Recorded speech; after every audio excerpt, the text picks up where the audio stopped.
Dear students, ഈ വീഡിയോയിൽ നമ്മൾ ഡിസ്കസ് ചെയ്യുന്നത് 2 ഡിജിറ്റ് നമ്പറുകളുടെ സ്ക്വയർ എങ്ങനെ എളുപ്പത്തിൽ കണ്ടുപിടിക്കാം എന്നതിനെ കുറിച്ചാണ്. ഫസ്റ്റ് ഓഫ് ഓൾ നമുക്കൊരു എക്സാമ്പിൾ 64 സ്ക്വയർ. അപ്പൊ 64ന്റെ സ്ക്വയർ കാണുമ്പോൾ നമ്മൾ ആദ്യം തന്നെ ഈ 4ന്റെ സ്ക്വയർ 16 എന്ന് എഴുതുന്നു, 6ന്റെ സ്ക്വയർ ഇവിടെ 36 എന്ന് എഴുതുന്നു. ഇനി നമ്മൾ ചെയ്യേണ്ടത് 6 into 4 24, 24 into 2 48. ആ 48 നമ്മൾ ഇതേപോലെ എഴുതിയിട്ട് ആഡ് ചെയ്താൽ മതി. അപ്പൊ 6 9 0 4. So we will get the answer 4096. മറ്റൊരു എക്സാമ്പിൾ നോക്കാം നമുക്ക്. 37 square.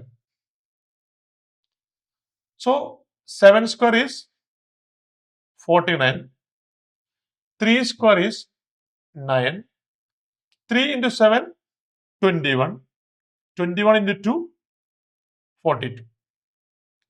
So we will get the answer 9 6 13. 1369 is the answer of the problem. നമുക്ക് ഒരു എക്സാമ്പിൾ കൂടി പറയാം. ഇവിടെ ഒരു കാര്യം പ്രത്യേകം ശ്രദ്ധിക്കേണ്ടതുണ്ട്. 43 സ്ക്വയർ എഴുതുമ്പോൾ നമ്മൾ ഇതിന്റെ സ്ക്വയർ എഴുതുമ്പോൾ 3 സ്ക്വയർ 9 ആണെങ്കിൽ, സിംഗിൾ ഡിജിറ്റ് ആണെങ്കിൽ നമ്മൾ എന്ത് ചെയ്യണം? 09 എന്ന് എഴുതാൻ മറക്കരുത്. 4ന്റെ സ്ക്വയർ 16, 4 into 3 12, 12 into 2 24. സോ ഈ 24 കൂടി ആഡ് ചെയ്ത് കഴിഞ്ഞാൽ നമുക്ക് 9 4 8 1. This is the answer of the problem.